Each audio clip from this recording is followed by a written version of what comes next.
Hello बच्चों, good morning to all of you. दोस्तों, आज हम लोग लेकर आए हैं बायोलॉजी क्लास 10th के फर्स्ट चैप्टर। तो हम लोग स्टार्ट करते हैं बायोलॉजी का फर्स्ट चैप्टर। इसका नाम है जैव प्रक्रम। दोस्तों ध्यान दीजिए, यहाँ पे जैव प्रक्रम में आपका पोषण, श्वसन, परिवहन। पोषण, जैव प्रक्रम में आपका पोषण, श्वसन, परिवहन और उत्सर्जन, ये चारों मिलकर जैव प्रक्रम का काम करता है।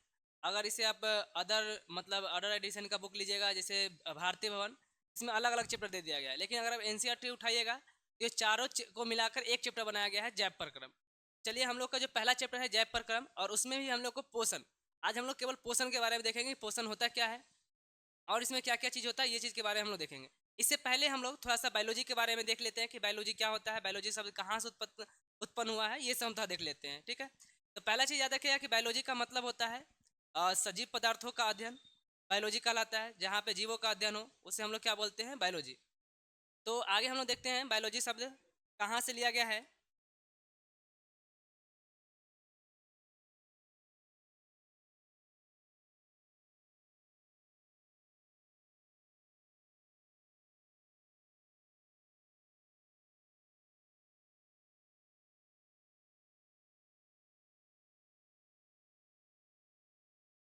चलिए, तो हम लोग देखते हैं बायोलॉजी।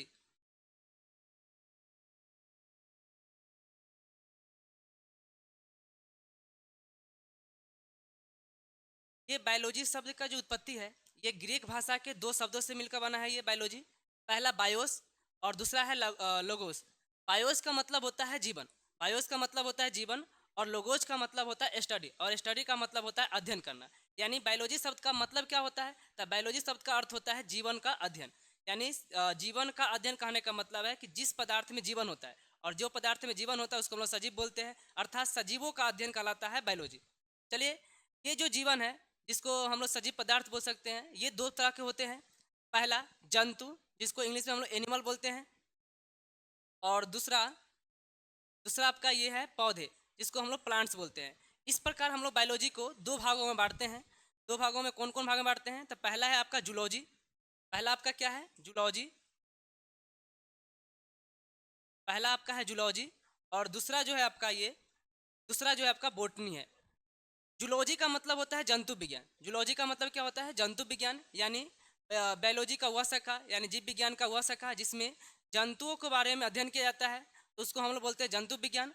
और बोटनी का मतलब होता है वनस्पति विज्ञान, जिसमें हम लोग पौधों का अध्ययन करते हैं, पौधों के बारे में अध्ययन करते हैं, तो उसको हम लोग बोलते हैं वनस्पति विज्ञान। आगे हम लोग देखते हैं इसमें। अब स्टार्ट करते हैं हम लोग। ये बायोलॉजी का जो हम लोग का बेसिक था, ये हम लोग देख लिए। अब आगे हम लोग ये देखेंगे कि बायोलॉजी में जो जंतु विज्ञान का जनक कौन है और बायोलॉजी का जनक कौन है, ये सब हम देख लेते हैं। देखिए,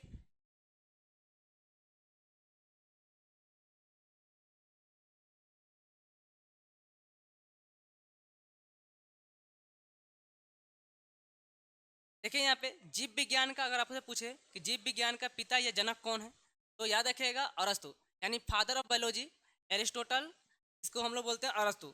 और आपका जंतु विज्ञान का जनक, तो जंतु विज्ञान का जो जनक है आपका, ये आपका कौन है, जंतु विज्ञान का भी जनक जो है ना आपका अरस्तु है। कौन है, अरस्तु। उसी प्रकार अगर आप देखिएगा वनस्पति विज्ञान का जनक, तो वनस्पति विज्ञान का जनक कौन है, तो थियोफ्रास्टस।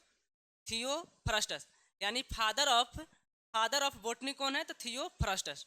तो आगे हम लोग देखते हैं इसके आगे।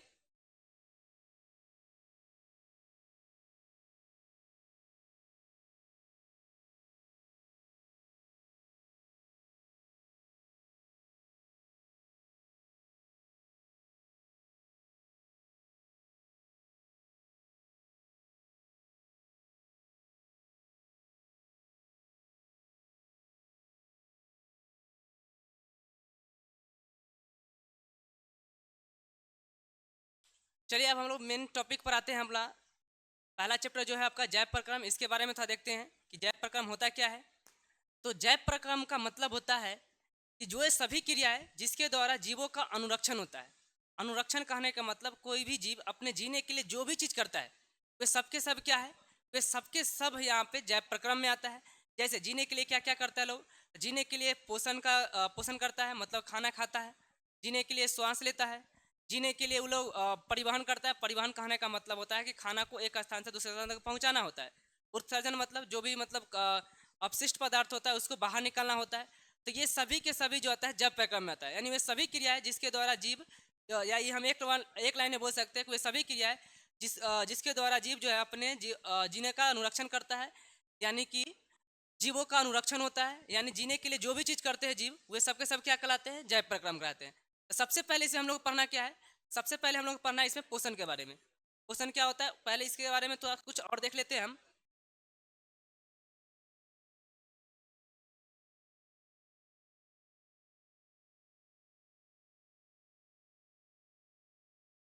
याद रखिएगा, तो यहाँ पे नोट में एक चीज देखिएगा, किसी भी जीव के लिए जैव प्रक्रम अनिवार्य है, यानी अगर कोई भी जीव हो, जंतु जो हो या मतलब जंतु जो हो या पेड़ पौधा हो, सबके लिए जैव प्रक्रम बहुत जरूरी है। बिना जैव प्रक्रम के उसके आगे का लाइफ प्रोसेस जो है ना आगे का नहीं चल सकता है।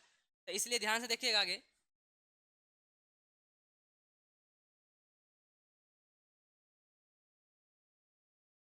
पहला चीज हम लोग स्टार्ट करेंगे आज जैव प्रक्रम में। जो फर्स्ट टॉपिक है मेरा वो है पोषण, यानी हम लोग पहले देखेंगे पोषण क्या है, उसके बाद जो अगला टॉपिक आएगा मेरा श्वसन आएगा। तो पहले आज हम लोग पोषण के बारे में ही देखेंगे, पोषण होता क्या है, पोषण कितने प्रकार के होते हैं, ये हम लोग देखते हैं। तो पोषण जिसको हम लोग बोलते हैं न्यूट्रिएंट, ये किसे कहते हैं। तो पोषण के बारे में बोला गया कि पोषक तत्वों को ग्रहण कर, पोषक तत्वों को पोषक तत्वों को ग्रहण कर उनका उपयोग करना पोषण कहलाता है। मतलब कोई भी पोषक तत्व हो और उसे हम ग्रहण करके अपने जीवों का अनुरक्षण के लिए जो उपयोग करते हैं उसको हम लोग क्या बोलते हैं, पोषण। जैसे में प्रोटीन, वसा, कार्बोहाइड्रेट, कैल्शियम, ये सब क्या है, तो ये सब है पोषक तत्व, और हमारे शरीर के लिए ये सभी पोषक तत्वों की आवश्यकता होती है। और इसको जब ग्रहण करते हैं तो ये प्रक्रिया जो है ना ये कहलाता है पोषण। क्या कहलाता है, पोषण। आगे देखिए, प्रत्येक जीव के लिए पोषण जो है अनिवार्य है। जितना भी जीव है उस सबके लिए क्या है, पोषण अनिवार्य है। तो इसके बाद हम लोग देखेंगे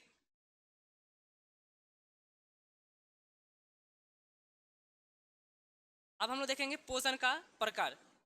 पोषण कितने प्रकार के होते हैं ये हम लोग देखेंगे अब।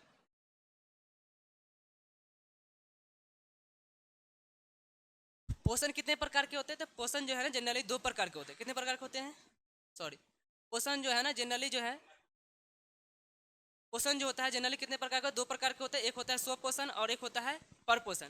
ध्यान से देखिए, पहले हम लोग देखेंगे स्व पोषण के बारे में कि स्व पोषण क्या है। स्व पोषण क्या है, तो जब जीव अपना भोजन स्वयं तैयार करता है, और ये अगर कोई भी जीव अपना भोजन स्वयं तैयार करता है तो उसे हम लोग बोलते हैं स्व पोषण। इसका परिभाषा क्या होगा, जब जीव अपना भोजन स्वयं संश्लेषित करते हैं तो इसे हम लोग बोलते हैं स्व पोषण।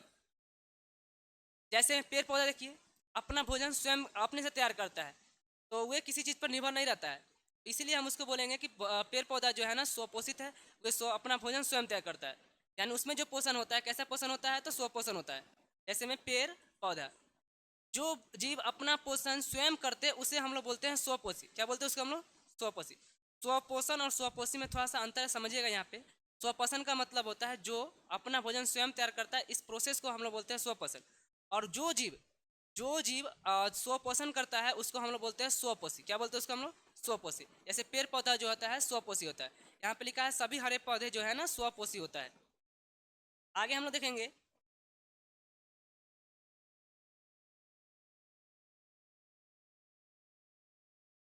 स्वपोषण का कुछ इंपॉर्टेंट पॉइंट है, इसको देखिए सही से।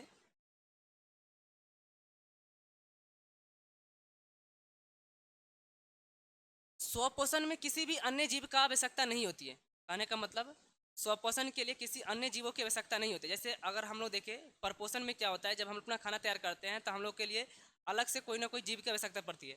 जैसे हम लोग को पहले पेड़ पौधा की आवश्यकता पड़ता है, मतलब अगर हम लोग का अनाज चाहिए तो कहाँ से आता है अनाज, तो हम लोग को पेड़ पौधा से आता है, तो हम लोग दूसरे पर डिपेंड है। लेकिन ये जो है ना स्वपोषण, ये पेड़ पौधा के लिए किसी दूसरे चीज़ की आवश्यकता नहीं होता है। ऐसा नहीं है कि अगर हमें मतलब पेड़ पौधा का ऐसा नहीं होता है कि उसको खाना बनाने के लिए गेहूँ की जरूरत पड़ेगा, या उसको उधर मतलब अलग से उसको मतलब कोई आटा लाना पड़ेगा, ये सब चीज़ लाने की जरूरत नहीं है उसको। तो ये दूसरे पर निर्भर नहीं करता है। ये बोलता है क्या है कि स्वपोषण किसी अन्य जीव की आवश्यकता नहीं होती है। अगला क्या बोला है, पत्तियों का रंग क्लोरोफिल की वजह से हरा होता है। मतलब स्वपोषी जो होता है पदार्थ, तो जनरली हरे पेड़ पौधे होते हैं, और उसका पेड़ पौधा जो है ना उसका पत्ती जो है हरा क्यों होता है, किसके कारण होता है, तो क्लोरोफिल के कारण। किसके कारण होता है, क्लोरोफिल के कारण। प्रकाश संश्लेषण की क्रिया क्लोरोप्लास्ट में ही होती है। जनरली प्रकाश संश्लेषण की क्रिया द्वारा ही कोई भी जीव जंतु अपना खाना तैयार करता है।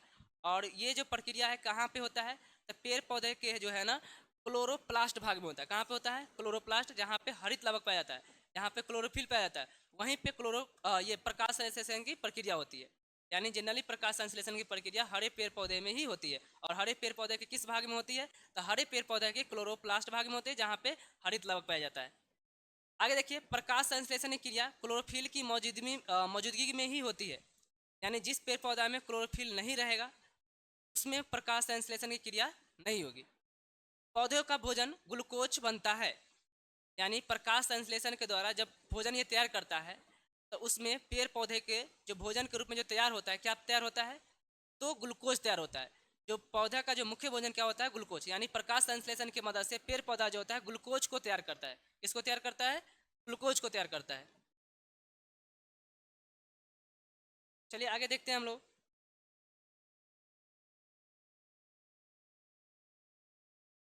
अगला जो टॉपिक है आपका परपोषण है। जैसे हम बताएं कि पोषण जो होता है सामान्यतः दो प्रकार के होता है, एक होता है स्वपोषण और दूसरा जो होता है आपका परपोषण होता है। ये परपोषण देखते हैं कि परपोषण क्या होता है। परपोषण के बारे में बोला गया है कि पोषण की वह विधि जिसमें जीव भोजन स्वयं संश्लेषित न कर अन्य जीवों पर निर्भर रहते हैं, उसे हम लोग बोलते हैं परपोषण। यानी कोई जीव अपना भोजन स्वयं तैयार ना करके दूसरे जीवों पर निर्भर रहता है तो उसको हम लोग बोलते हैं परपोषण। क्या बोलते हैं उसको हम लोग? परपोषण। जैसे में मनुष्य, गाय, बकरी, शेर, मच्छर, ये सब क्या है? ये सब के सब जो है ना दूसरे पर निर्भर होता है। जैसे हम लोग पेड़ पौधे पर निर्भर है तो हम लोग परपोषी हो गए।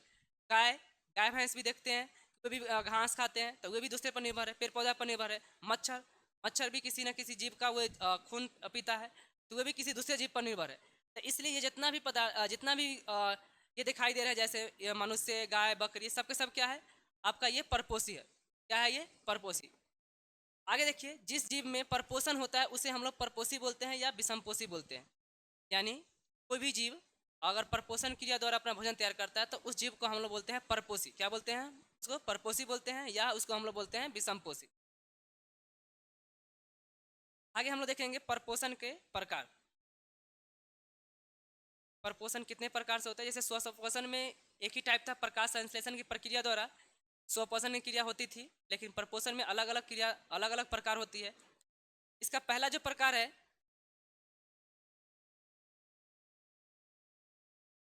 परपोषण के प्रकार। परपोषण जो होता है सामान्यतः तीन प्रकार के होते हैं। परपोषण जो होता है सामान्यतः कितने प्रकार के होते हैं? तीन प्रकार के। पहला है आपका मृतजीवी पोषण, दूसरा है आपका परजीवी पोषण और तीसरा आपका है प्राणी संपोषण। ये तीनों के बारे में हम लोग बारी बारी से जानेंगे कि मृतजीवी पोषण क्या होता है। ऐसे थोड़ा सा समझिए पहले। यहाँ पे मृतजीवी का मतलब होता है कि वैसा परपोषण जिसमें कोई जीव मरे या सड़े गले जीवों से अपना भोजन तैयार करता है तो उसको हम लोग बोलते हैं मृतजीवी पोषण। क्या बोलते हैं उसको हम लोग? मृतजीवी पोषण। इसके बारे में दिया गया है, देखिए आगे।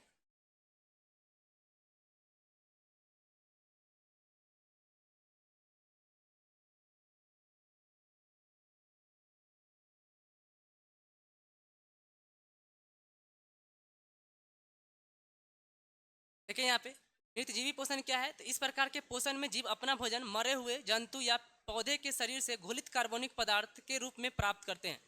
जनरली मृतजीवी पोषण में क्या होता है कि कोई भी जीव जंतु, मरे हुए जीव जंतु या सड़े गले जो पेड़ पौधा होता है उसमें जो घुलित कार्बनिक पदार्थ होता है उससे अपना ये पोषण प्राप्त करते हैं। तो ऐसे पोषण को हम लोग बोलते क्या है? तो ऐसे पोषण को बोलते हैं हम लोग मृतजीवी परपोषण।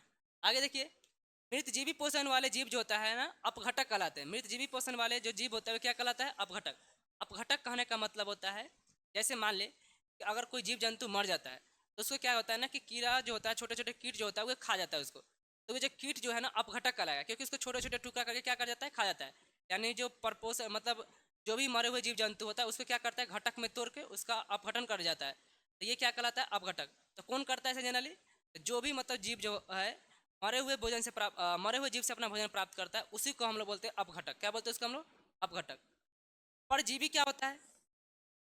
तो परजीवी पोषण का मतलब होता है कि इस प्रकार के पोषण में जीव अन्य जीव के शरीर में अस्थाई या अस्थायी रूप से रहकर अपना भोजन प्राप्त करते हैं।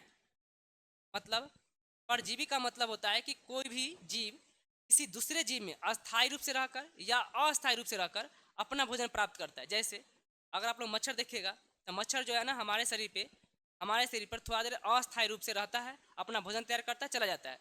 लेकिन हमारे शरीर के अंदर बहुत सारे मतलब अगर किसी को बीमारी होता है, घाव होता है, तो उसमें जो कीड़ा लगता है, जो उसमें मतलब वायरस होता है, वो अस्थायी रूप से रहकर अपना भोजन तैयार कर लेता है। तो ये सब क्या हो जाएगा, तो ये सब आपका परजीवी हो जाएगा। क्या हो जाएगा आपका, ये सब परजीवी हो जाएगा। यहाँ पे देखिए, जैसे हम बोला जू, खटमल, यहाँ पे देखिए गोल क्रीम, कवक, मलेरिया, अमरबेल का पौधा। ये आप लोगों को पता होगा कि जू, जू मतलब, जू कहने का मतलब आपको पता होगा कि हमारे जो बाल में जो होता है ना, जिसको हम लोग ढील बोलते हैं, तो वे, तो ये क्या है ना कि हम लोग के शरीर में अस्थायी रूप से जनरली तो ये हम लोग बाहर निकाल सकते हैं इसको, लेकिन ऐसे जनरली ये अस्थायी रूप से रह के क्या करता है, हमारे बाल के अंदर रह के ये अपना भोजन तैयार कर लेता है। उसी प्रकार ये देखिए खटमल, इसको ओडिसी बोलते हैं हम लोग। जैसे ये देखिए कवक, मलेरिया, तो ये कवक के बारे में हम लोग को पता होगा कि किसी भी पदार्थ पर ये लग जाता है, ठीक है, और ये क्या होता है ना कि ये वहाँ से अपना भोजन तैयार कर लेता है। अमरबेल का एक पौधा होता है जो लत्ती टाइप का होता है, ये मोरा होता है पूरा, तो ये भी क्या होता है, ये भी है परजीवी, जो दूसरे जीवों से अपना अपना भोजन प्राप्त करता है अस्थायी रूप से रह के। आगे देखिए, अगला जो है आपका ये है प्राणी संपोषण। अगला क्या है आपका, ये प्राणी संपोषण। हम लोग ये देखना चाहते हैं प्राणी संपोषण क्या है। तो इस प्रकार के पोषण में जीव अपना अपना भोजन अन्य जीव से ठोस या तरल रूप में प्राप्त करता है। यानी कोई जीव अन्य जीवों से ठोस रूप में या तरल रूप में अपना भोजन तैयार करता है, तो उसको हम लोग बोलते हैं प्राणी संपोषी। जैसे में मनुष्य भी आता है इसमें, जैसे अमीबा, मनुष्य, ये सब जो है ना, हम अन्य जीवों से कैसे प्राप्त करते हैं। जैसे अगर हम लोग मान लें कि गाय, भैंस, तो ये सब दूसरे जीव से हम लोग जो है ना दूध प्राप्त करते हैं, तरल रूप में प्राप्त करते हैं। या हम लोग किसी दूसरे जीव से हम लोग ठोस रूप में भी, जैसे अंडा, ये सब क्या करते हैं, हम लोग ठोस रूप में भी अपना भोजन प्राप्त कर लेते हैं। तो ये सब आपका क्या हो जाएगा, तो ये सब आपका आ जाएगा प्राणी संपोषी। उसी प्रकार जो है ना अमीबा, अमीबा भी जो है ना किसी भी खाद्य पदार्थ को चारों तरफ से घेर कर अपना भोजन प्राप्त कर लेता है, ठोस रूप में या तरल रूप में। तो ये आपका क्या हो जाएगा, प्राणी संपोषी। उम्मीद करते हैं यहाँ तक आप लोग को पोषण समझ में आया होगा। आगे हम लोग देखते हैं।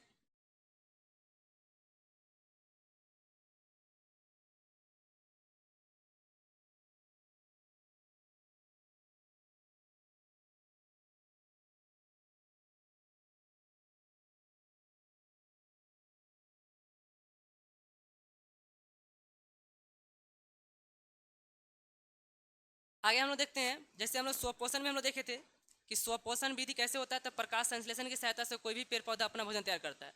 तो ये हम देखते हैं कि प्रकाश संश्लेषण होता क्या है। तो बोलता है क्लोरोफिल प्रकाश ऊर्जा को अवशोषित करता है। पहले हम इसको परिभाषा देख लेते हैं कि प्रकाश संश्लेषण होता क्या है।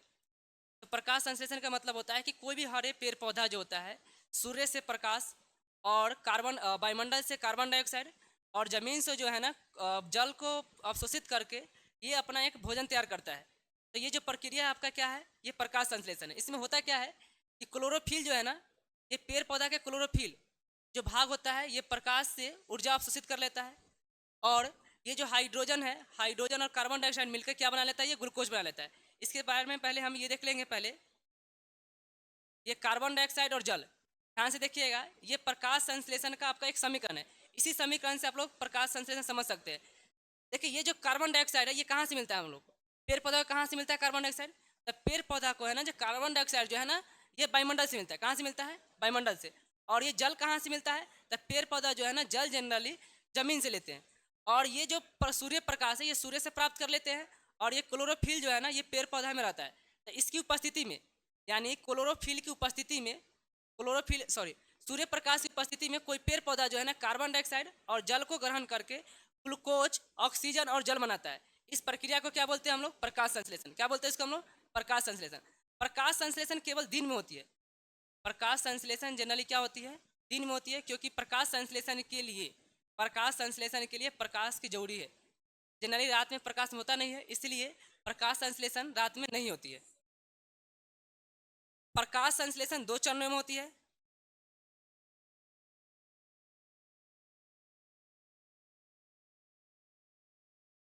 ध्यान से देखिए, प्रकाश संश्लेषण जो है ना 2 चरणों में होती है। पहला चरण जो है ना प्रकाशीय अभिक्रिया है।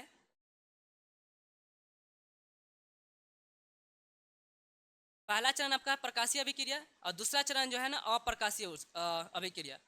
यानी कि प्रकाश की उपस्थिति में किस प्रकार ये प्रकाश संश्लेषण करेगा, इसके बारे में देखते हैं हम लोग। बोलता है प्रकाश संश्लेषण में प्रकाश ऊर्जा या विकिरण ऊर्जा का परिवर्तित रासायनिक ऊर्जा में हो जाता है और प्रकाश संश्लेषण में उत्पाद के रूप में O2 निकलता है। यानी प्रकाश संश्लेषण की प्रक्रिया में क्या होता है, ये प्रकाश के या ऊर्जा के रूप में, प्रकाश में जो ऊर्जा मिलता है उसको रासायनिक ऊर्जा में परिवर्तित कर देता है और इस प्रक्रिया में O2 यानी ऑक्सीजन जो है बाहर निकलता है। जनरली ऐसा होता है ना कि कुछ पेड़ पौधा जो होता है ना उसको कम प्रकाश की आवश्यकता होती है, तो वे जनरली क्या होता है कि रात में भी कुछ अभिक्रिया कर लेता है और वहाँ पे ऑक्सीजन गैस छोड़ता है। जैसे में आप लोगों को पता होगा पीपल का पेड़ हुआ, तुलसी का पेड़ हुआ, तो इसको ना कम प्रकाश की आवश्यकता होती है, तो ये रात के समय में भी ना ये प्रकाश संश्लेषण की प्रक्रिया कर सकता है। इसलिए बोला जाता है कि पेड़ पौधा जो है ना जनरली हर एक पेड़ पौधा में रात में कार्बन डाइऑक्साइड छोड़ता है, लेकिन जो पीपल का पेड़ होता है, जो तुलसी का पेड़ होता है, ये ना हमेशा ज़्यादातर जो है ना ये ऑक्सीजन गैस छोड़ता है, क्योंकि तुलसी का पेड़ या पीपल का पेड़ जो होता है कम प्रकाश में भी प्रकाश संश्लेषण की प्रक्रिया कर सकता है। और प्रकाश संश्लेषण की प्रक्रिया में उत्पाद के रूप में कौन सा गैस निकलता है, तो ऑक्सीजन गैस निकलता है। यानी पेड़ पौधा जो है ना हमें कौन सा गैस देता है, ऑक्सीजन गैस देता है।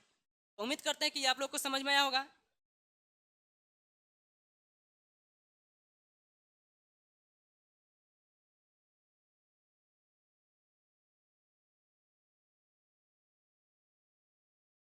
चलिए देखिए यहाँ पे ये बोला है कि प्रकाश संश्लेषण की जो प्रक्रिया है,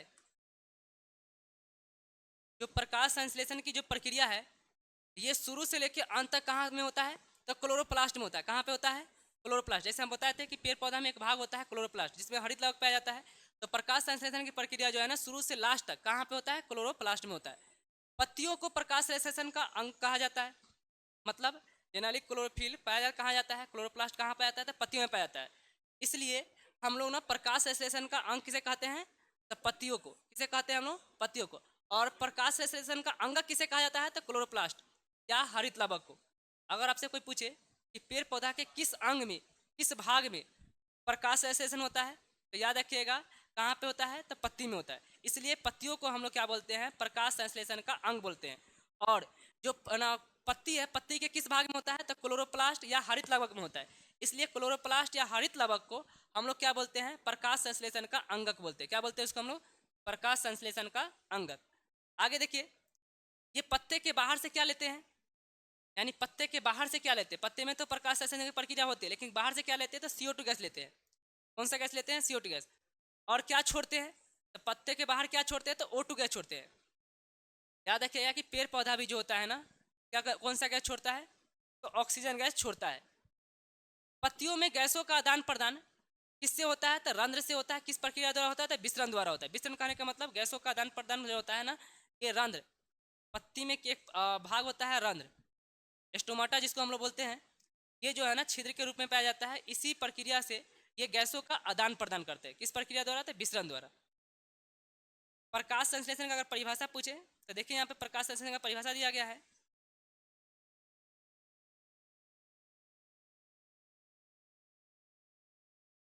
प्रकाश संश्लेषण किसे कहते हैं, तो जिस प्रक्रिया द्वारा पौधे अपना भोजन तैयार करते हैं उस मूलभूत प्रक्रिया को हम लोग क्या बोलते हैं, प्रकाश संश्लेषण कहते हैं। ठीक है, या इसको हम लोग ऐसे भी बोल सकते हैं कि पेड़ पौधा वायुमंडल से कार्बन डाइऑक्साइड, जमीन से जल, सूर्य प्रकाश की उपस्थिति में, ये क्लोरोफिल पेड़ पौधा जो है ना सूर्य प्रकाश की उपस्थिति में ग्लूकोज, ऑक्सीजन और जल का निर्माण करता है। इस प्रक्रिया को हम लोग क्या बोलते हैं, प्रकाश संश्लेषण। या आप लोग ये भी परिभाषा दे सकते हैं, इस प्रक्रिया द्वारा पौधे अपना भोजन तैयार करते हैं उस मूलभूत प्रक्रिया को हम लोग क्या बोलते हैं, प्रकाश संश्लेषण बोलते हैं।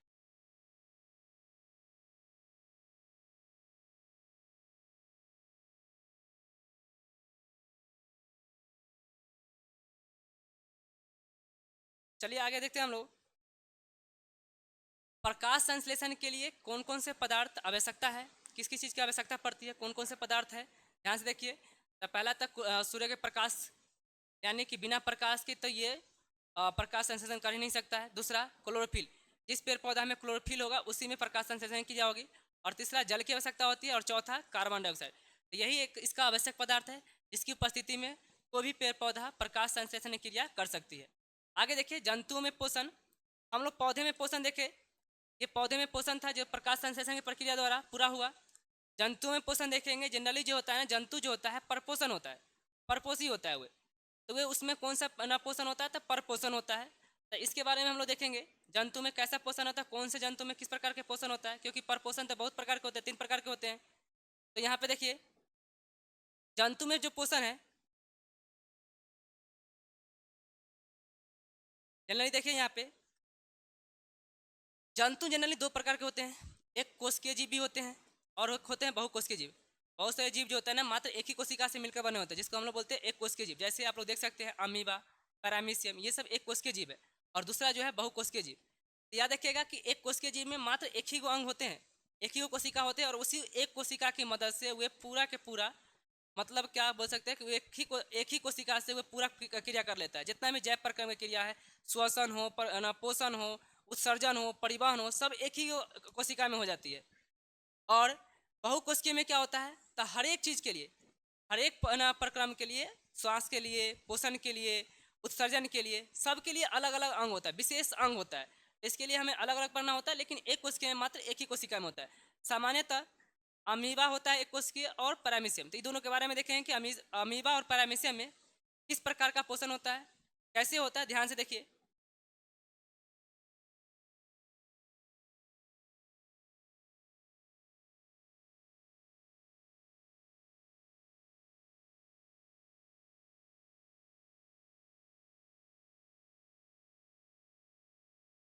अमीबा, अमीबा कैसी जीव है, तो एक कोशिकीय जीव है और ये मृदु जलीय जीव है। निश्चित आकार के नहीं होता है, मतलब अमीबा कोई निश्चित आकार नहीं होता है, टेढ़ा मेढ़ा कोई भी आकार ये अपना लेता है। और उसी प्रकार कुटपाथ के टूटने और बनने से अमीबा का आकार बदलता है। समझिए, इसके बारे में हम समझा रहे हैं। देखिए अमीबा जो जनरली होता है ना, किसी भी प्रकार का हो सकता है, ये ऐसे भी हो सकता है। और जनरली जो होता है ना, ये भोजन कैसे प्राप्त करता है, तो जहाँ भी भोजन होता है ये अपना कुटपाथ फैला लेता है, और कुटपाथ फैलाकर ये चारों तरफ से उस भोजन को घेर लेता है और अपना भोजन तैयार करता है। और कुटपाथ के कारण ही इसका जो आकार है बदलते रहता है। अगर मान लें कि यहाँ पे इसको भोजन मिल रहा है, तो ये क्या करेगा, ये जो है ना, ये अपना ऐसे करके करेगा और इसको घेर लेगा ऐसे। तो यहाँ पे देखिए ये जो अमीबा है इसका आकार चेंज हो जाएगा। तो जहाँ अमीबा के जो आकार है, ये कुटपाथ के कारण इसका आकार चेंज होते रहता है। दूसरा जो बोला है, ये कुटपाथ के टूटने और बनने से अमीबा का आकार जो है ना बदलते रहता है। अगला जो है आपका पैरामीशियम, इसके बारे में हम डिटेल में देखेंगे कि अमीबा में किस पर कैसे कैसे पोषण होता है, ये हम समझाएंगे अच्छा से। कुटपाथ क्या होता है ये सब चीज़ समझाएंगे। पहले देख लीजिए इसमें पैरामीशियम क्या होता है। तो पैरामीशियम जो है ना, ये भी अमीबा के तरह एक कोशिकीय जीव है।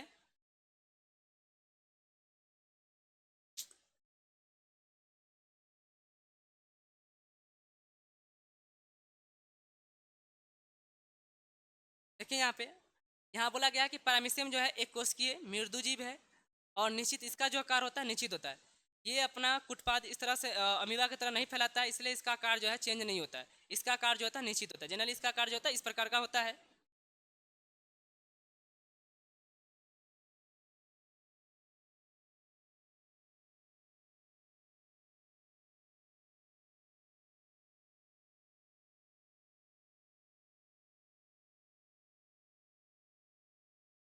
ये इस प्रकार के अच्छा से इसका होता है आकार। इसके बारे में हम लोग कल देखेंगे, अच्छा से बनाएंगे इसका फिगर, पहले देख लीजिए। लेकिन जनरली इसका ये इस प्रकार का इसका आकार होता है।